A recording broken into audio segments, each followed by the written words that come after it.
Welcome to our channel my Telugu talks. August 21, 22న నరేంద్ర మోడీ గారు Poland సందర్శిస్తున్నారు. ఈ పర్యటన ఒక విధంగా ఉక్రెయిన్ మరియు రష్యాల మధ్య జరుగుతున్న యుద్ధం ఫైనల్ స్టేజ్కి వచ్చినట్లుగా కనిపిస్తుంది. 45 సంవత్సరాల తరువాత భారతదేశ ప్రధాని నరేంద్ర మోడీ గారు పోలాండ్ యొక్క ప్రైమ్ మినిస్టర్ ఆహ్వానం మేరకు పోలాండ్ సందర్శిస్తున్నారు. ఐరోపాలో వ్యూహాత్మక భాగస్వాములను బలోపేతం చేసుకోవడానికి అని పైకి చెబుతున్నప్పటికీ ఇందులో అనేక స్ట్రాటజీస్ ఉన్నట్లుగా కనిపిస్తుంది. ప్రస్తుతం పోలాండ్ నాటో యొక్క సభ్య దేశం.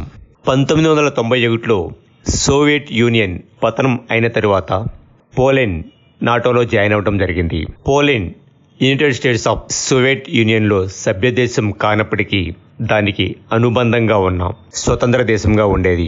సోవియట్ యూనియన్ యొక్క సరిహద్దు దేశంగా ఉండేది.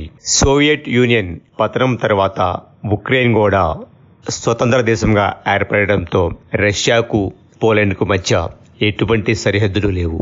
ఇప్పుడు జరుగుతున్న యుద్ధంలో కనుక రష్యా ఉక్రెయిన్ను పూర్తిగా ఆక్యుపై చేస్తే పోలాండ్ రష్యా యొక్క సరిహద్దు దేశంగా మారుతుంది. అది ఇప్పుడు నాటో సభ్య దేశమైన పోలాండ్ను కలవరానికి గురి చేస్తుంది. ఉక్రెయిన్ నాటోలో సభ్య దేశంగా చేరటానికి ట్రై చేసినందువల్లనే ఆ రెండు దేశాల మధ్య యుద్ధం జరుగుతుంది. మనకు అందుతున్న సమాచారం ప్రకారం ఉక్రెయిన్ మరియు రష్యాల మధ్య యుద్ధం అంతిమ దిశకు చేరినట్లుగా కనిపిస్తుంది.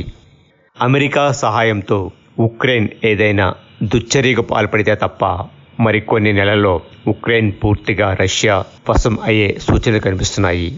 అంతర్జాతీయ నిపుణులు చెబుతున్న దానిని బట్టి ఓటమికి అంచున చేరిన టైంలో ఉక్రెయిన్ ఏదైనా దుశ్చర్యకు పాల్పడే అవకాశాలు కనిపిస్తున్నాయి. అటువంటి చర్యలను నివారించడంలో భాగంగా భారత ప్రధాని నరేంద్ర మోడీ గారు పోలాండ్ మరియు ఉక్రెయిన్ దేశాలను సందర్శిస్తున్నారు అనిపిస్తుంది.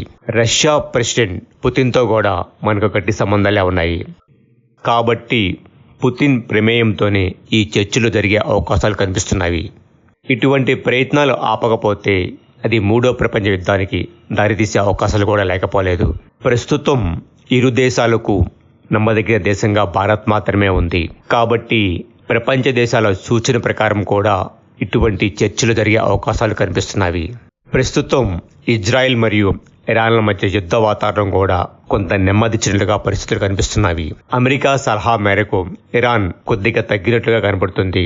ఇజ్రాయెల్ మరియు ఇరాన్ల మధ్య యుద్ధం ప్రారంభమైతే రష్యా ఇరాన్కి మద్దతుగా యుద్ధంలో పాల్గొనే అవకాశాలు కనిపిస్తున్నవి. అదే జరిగితే మూడో ప్రపంచ యుద్ధం స్టార్ట్ అయినట్లే.